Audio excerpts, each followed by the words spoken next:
The 2016 Chevrolet Trax, a subcompact crossover that, if you look at its list of specs, it hits all the right marks, but it's still lacking something, and that is called style. I'm Jay, and welcome to this latest episode of Carbuzz Unboxing Reviews, and I want to thank Woodland Motors for letting Carbuzz come on down and film today.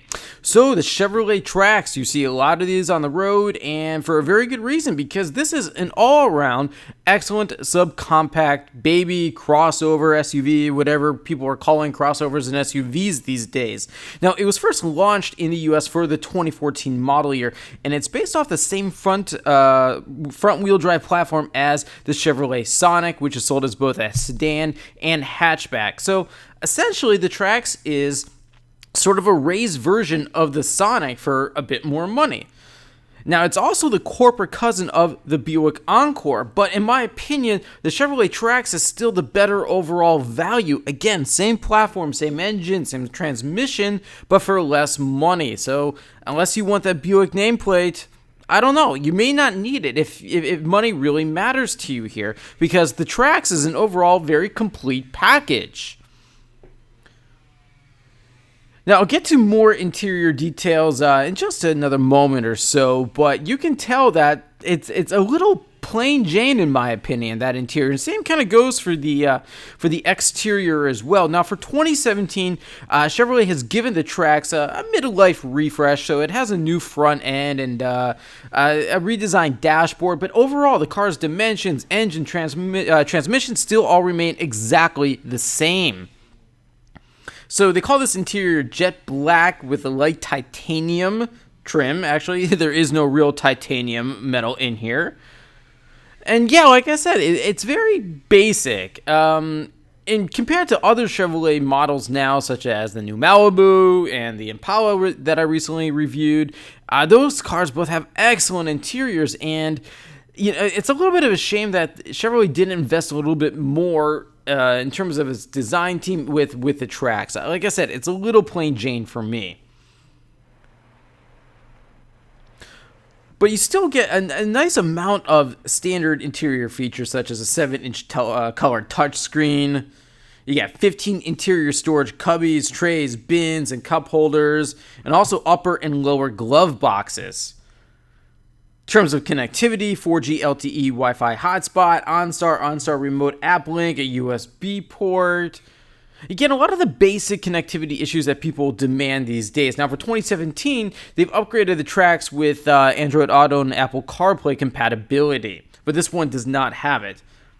Now, here's a complaint here. A lot of the black interior panels are hard plastic, while other bits, such as the armrests, are soft touch surfaces, but you notice that Chevrolet cheapened the car a little bit with those black hard plastics there. They're just not very nice to touch. They feel cheap.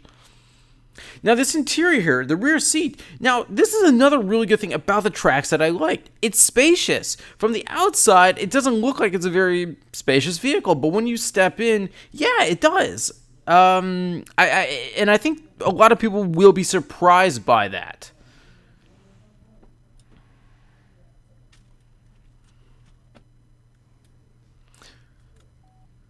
And as you can see, just from the driver's seat, yeah, it's basic. And I guess that's okay. My complaint with the exterior goes with the interior as well. Chevrolet just needed to put a little bit more style in. And yeah, that excessive amount of plastic and kind of the harder surfaces, yeah, it does feel a little cheap to me. Now, hopefully for 2017, I haven't been able to check out the latest Trax. Some of those things have been improved. We just don't know quite yet. I do like this, the standard 7-inch color touchscreen. It works very well. The system is very intuitive, logically controlled in terms of the buttons and everything. No serious rebooting issues. So that's a big thing, considering Ford's now retired infotainment system. My Ford Touch was just nothing but bugs and rebooting, and with the Chevrolet MyLink system here, none of that. So there you go. Now, this particular model, the Chevrolet Trax, this is the LT trim. You have the LS, LT, and LTZ. So this is the mid-range model. This comes with the LT convenience package for an extra $670. That includes a 6-way power driver's seat, deluxe leatherette cloth upholstery that you see, leather-wrapped steering wheel, and rear park assist. And also, if you notice, there's no dual-zone climate control. You just have the standard climate control system there. Again, you want bits like dual zone climate control, you're gonna have to spend more for the Buick Encore, but again, this is a subcompact baby crossover. I don't think these things are really worth spending a lot of money on. I mean, if you want to have features like dual zone automatic climate control, I don't know, maybe your money is best spent on a compact crossover such as the upcoming new Chevrolet Equinox or the new Buick Envision if you prefer. Yeah, and see, notice that, the two upper and lower glove boxes there. That's nice. I like having all the smart use of interior space for increased storage.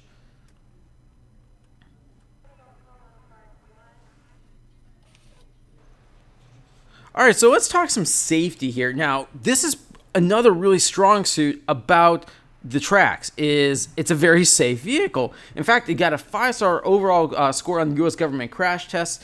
It received 5 stars actually on all categories with the exception of the rollover category where it earned 4 stars, so not bad. But it also comes standard with a total of 10 airbags. That includes driver and front passenger, driver's knee, side impact, seat mounted, and head curtain front and rear airbags. It also has standard stability control with traction control, 4-wheel ABS brakes, daytime running lights, tire pressure monitoring system, and a rear view camera. Again, all that is standard, and that's great.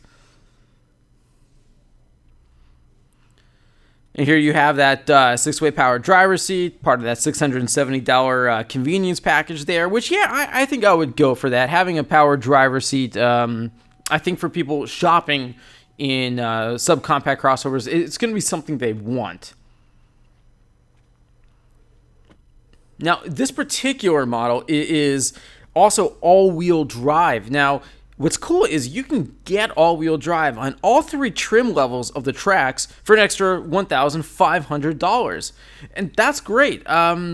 Basically, for, well, around $21,000, you can get an all-wheel drive subcompact crossover from Chevrolet. Not bad.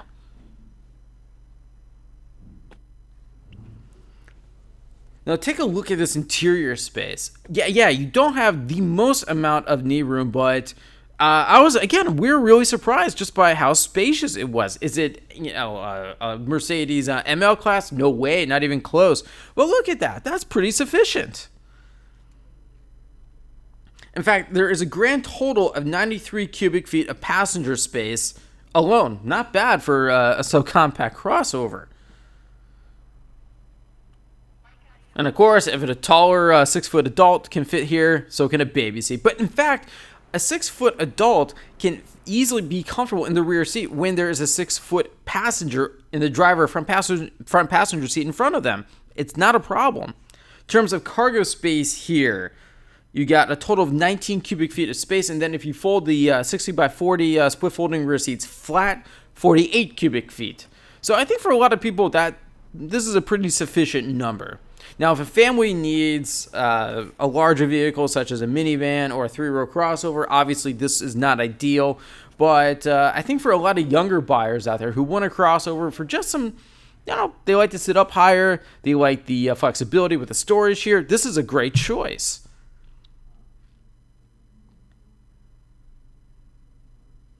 And this one also comes with a cargo package for an extra $110. What do you get? A cargo mat and a cargo net. $110, I guess it's well spent. But I still think a cargo mat and cargo net should be standard fare. You shouldn't have to pay an extra $100 or so for it, but whatever. All right, what do we got under the hood here? Now, this is the only engine transmission combination offered for the entire Trax lineup. It is a turbocharged 1.4-liter inline-four, 138 horsepower, and 148 pound-feet of torque. In this case, power is sent to all 4 wheels through a 6-speed automatic transmission with a manual shifting mode. Now, like I said, all-wheel drive is an extra $1,500. Front-wheel drive is, of course, standard. Remember, this is built on the same front-wheel drive platform as the Sonic. And Ecotech, in case you're wondering, that is GM Chevrolet's lineup of fuel-efficient engines. In a way that Ford has EcoBoost, Chevrolet has Ecotech. But let's give that engine a listen here.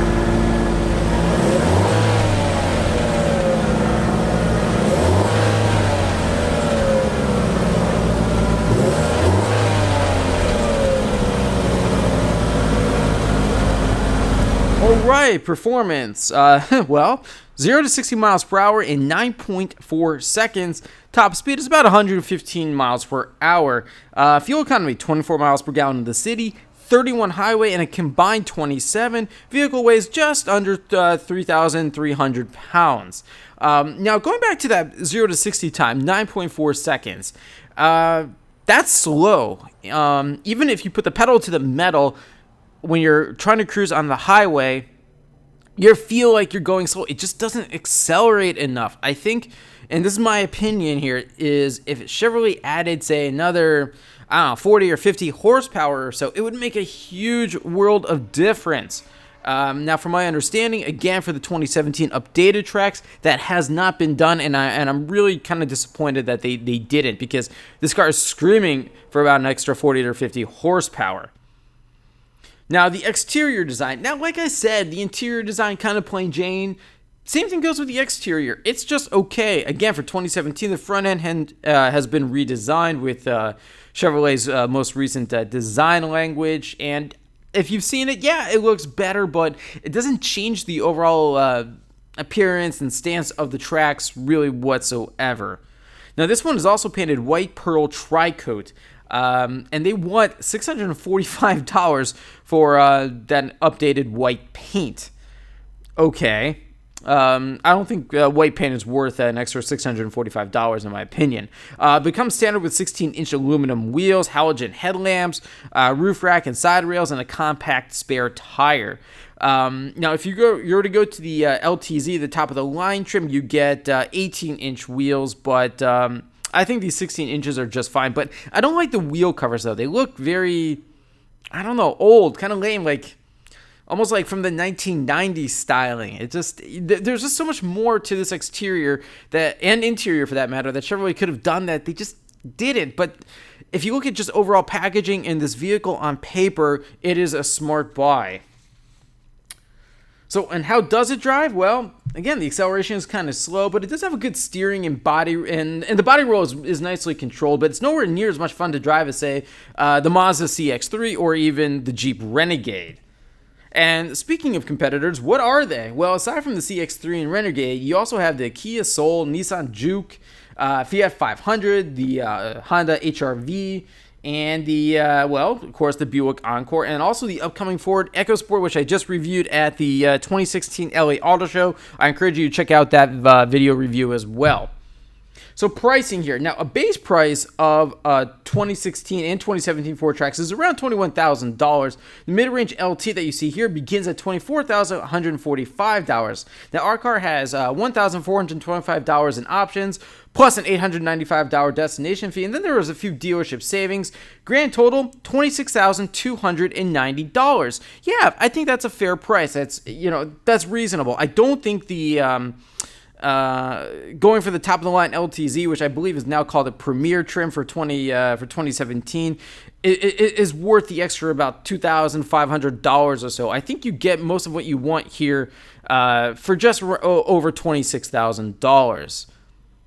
And remember, the average new car price in America right now is right around or hovering around $33,000. So, yeah, that's why I like the Trax. It's a good subcompact crossover. You can get it with all-wheel drive for only an extra $1,500. My biggest complaint, again, it just doesn't accelerate very fast, and the interior and exterior designs are just a little plain. Now, most of all, what I like about it here, though, it's the right vehicle for the times. It's surprisingly spacious inside, despite its smaller exterior proportions.